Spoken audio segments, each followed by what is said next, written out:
In October 1944, across the roaring waters of the Philippines, as monsoon winds carved white scars across the sea, the world stood on the edge of one of the greatest naval showdowns in human history.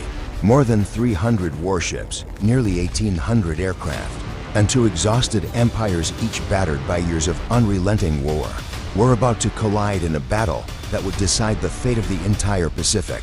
This was Leyte Gulf, the final gamble of the Imperial Japanese Navy, and the decisive victory that opened the American road to Tokyo.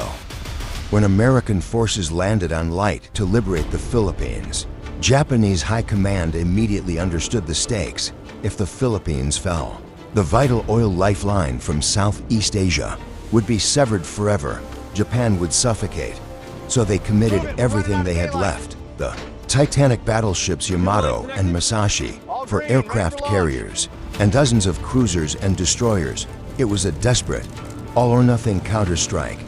Across the horizon, the United States marshaled the most powerful carrier groups ever assembled task force. 38 launching waves of Hellcats, Helldivers, and Avengers into the sky like a storm of steel. Even before the shooting began, Leyte Gulf already tasted of total destruction. On October 24th, the Japanese center force under Admiral Kurita surged into the Sibian Sea. Aboard American carriers, alarms screamed. Moments later, the sky erupted with the thunder of aircraft engines as hundreds of U.S. planes dove through the clouds. The assault hit Musashi first. One of the largest battleships ever built quickly became the prime target. Bombs slammed into her deck. Torpedoes ripped open her armored sides. Water poured into her vast hull as she began to list, bleeding steel and oil into the boiling sea. By late afternoon, Musashi slipped beneath the waves, taking hundreds of sailors with her. Yamato was badly damaged and forced to pull away, but Kurita refused to abandon the mission. Instead, he drove what remained of his force directly toward the lightly defended American escort carriers ahead. Far to the south, another Japanese fleet entered the narrow waters of Surigao Strait under cover of darkness. They had no idea they were sailing into a perfect American trap. U.S. destroyers crept in from both flanks and launched waves of torpedoes that streaked through the night, exploding in brilliant flashes across the Japanese line. As confusion spread, the American battleships took position in the classic T-formation, an ancient naval tactic, executed here for the final time in history. Their 406mm guns roared with unimaginable force, tearing through Yamashiro and Fuso like mountains exploding from within. By dawn, Surigao Strait had become a graveyard for the Japanese southern force, but the truest epic of Leyte Gulf unfolded at Samar. After escaping the Sibian attacks, Kurita's surviving ships suddenly appeared off the northern flank, directly in front of Taffy 3, a small American force of escort carriers, destroyers, and destroyer escorts. On paper, the confrontation was hopeless. Taffy 3 had tiny 127mm guns. The Japanese had Yamato and heavy cruisers armed with shells 10 times heavier. The sight of the towering Japanese masts rising from the mist must have felt like watching a line of steel giants marching toward their prey. But Taffy 3 did not run. Instead, they covered the sea with thick white smoke.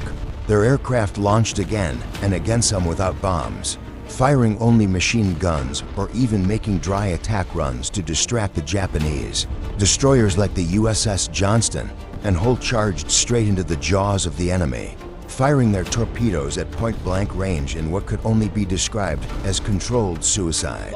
The courage and chaos were so overwhelming that Admiral Kurita became convinced he was fighting the main American fleet. Under that confusion, battered by relentless counterattacks, he ordered a retreat. Against every expectation, the tiny ships of Taffy 3 had held back the strongest battleship on Earth. Many of those American sailors never returned, but their stand became legend. Meanwhile, to the far north, Japan deployed a desperate decoy for nearly empty carriers, including Zuikaku. The last surviving carrier from Pearl Harbor were sent forward to lure American fast carriers away from Leyte. The deception worked. Thinking the carriers were fully armed, the U.S. launched overwhelming strikes. Waves of Helldivers and Avengers tore into the Japanese decks. Bombs split flight decks wide open. Torpedoes smashed through hulls. One by one the carriers burned, capsized, and slipped beneath the waves. Zuikaku died surrounded by fire and smoke, marking the final breath of Japan's naval aviation. And then came the Kamikaze.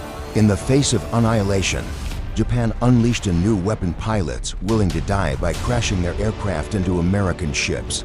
On October 25th, one Kamikaze struck the escort carrier USS St. Lo. The impact detonated fuel and ammunition deep inside the vessel, triggering a chain reaction so violent the ship sank in minutes. It was the first major Kamikaze success, and it signaled a terrifying new chapter of the war. When the last guns finally fell silent, the waters of Leyte Gulf were covered in oil slicks, wreckage, and the fading smoke of battle. Japan had lost 4 aircraft carriers, 3 battleships, 10 cruisers, and more than a dozen destroyers, nearly the entire remaining surface fleet. Leyte Gulf was not only the largest naval battle ever fought, it was the strategic death blow that sealed Japan's fate in the Pacific War. With the Philippines secured, the United States pushed on toward Iwo Jima, Okinawa, and ultimately the gates of Tokyo itself.